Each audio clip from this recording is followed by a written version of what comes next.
Okay, so what we want to do is export the form's data to Excel in order to import it.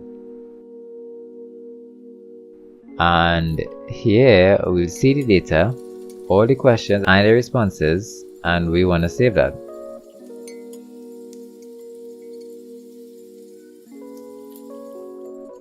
Once we save it, we can organize it, just to make things a little easier.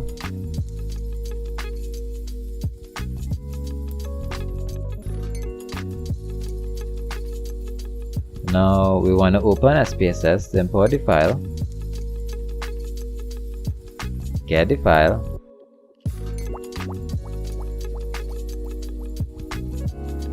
and remember it is an Excel file, so you need to set it to that in order to see it. However, we get this error, and to fix this we need to open the file in Excel, and you see this column here, delete it.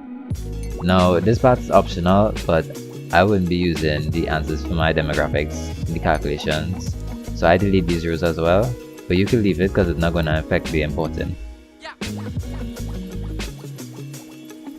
And we have all these answers remaining, so we can import it.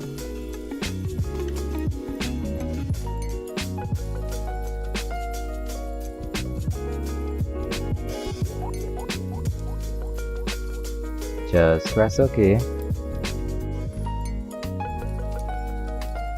and that's it. Now I delete the empty columns, and we have the data. Each row is a participant and each column is a question. Now this next part is for people who use words as their options for answers, and because of that your answers won't have numbers to calculate. It would be all words ranging from disagree to agree, you know.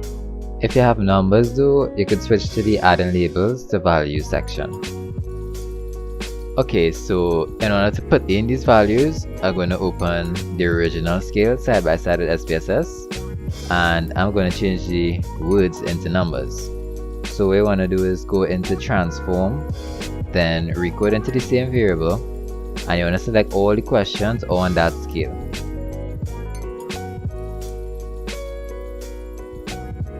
Now when you're done, select all the new variables, and what you want to do is to type the words as the old value and the number that the word corresponds to as the new one.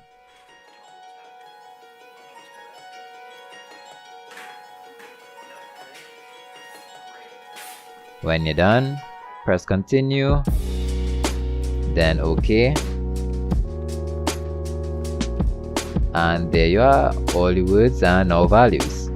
And it's also important to change the variable type to numeric for all these questions, but only after you've changed them into numbers, and make sure to do it for only those questions. This would make the variables able to be tested later on, but you want to make sure to do it after so that you don't mess up the data then.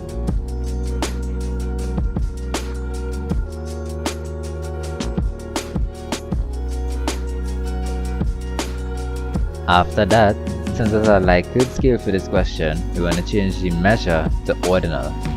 And with this step, we could just change one, copy, and then drag it down and paste it to all.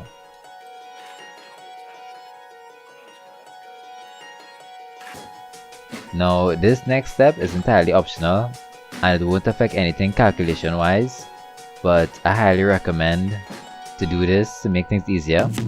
What we're going to do is just put a label on each value. This way we could double check the results if we think we messed up. You have to go into values and basically just assign the word label of each number to it. So 1 would be never, 2 rarely, etc.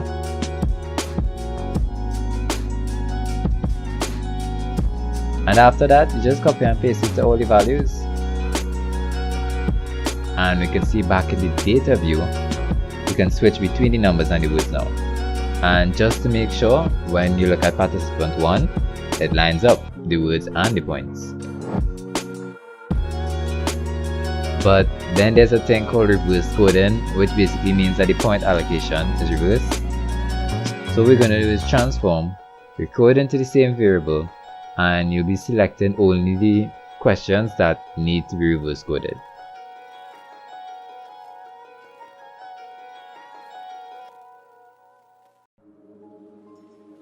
Once you're done with that, go into all and new values, and you basically just reverse the scoring. So 1 becomes 4, 2 becomes 3, and so on. Now remember to save your data every now and then. It's always better to be safe than sorry, right? And next we're going to be changing the values for the reverse coded variables. This way, although the points are reversed, the messages will be the same as the person's replied. You want to copy and paste that into all the questions that are reverse coded. Again, this is optional and more of a preference to make things easier. And that's it. If we check again, question 1 reverse coded, right? So sometimes would now become a 2 instead of a 3. If we watch here as the label, it still sometimes has the label and it has a 2 as the value. Question 5 has 1 point, and when reversed, that's a 4. And you see here is 1 point on the scale, but it always has a label. You need to do this for all scales, but those with numbers as an answer is easier than those with words. Good luck finishing your project, and I hope this helped.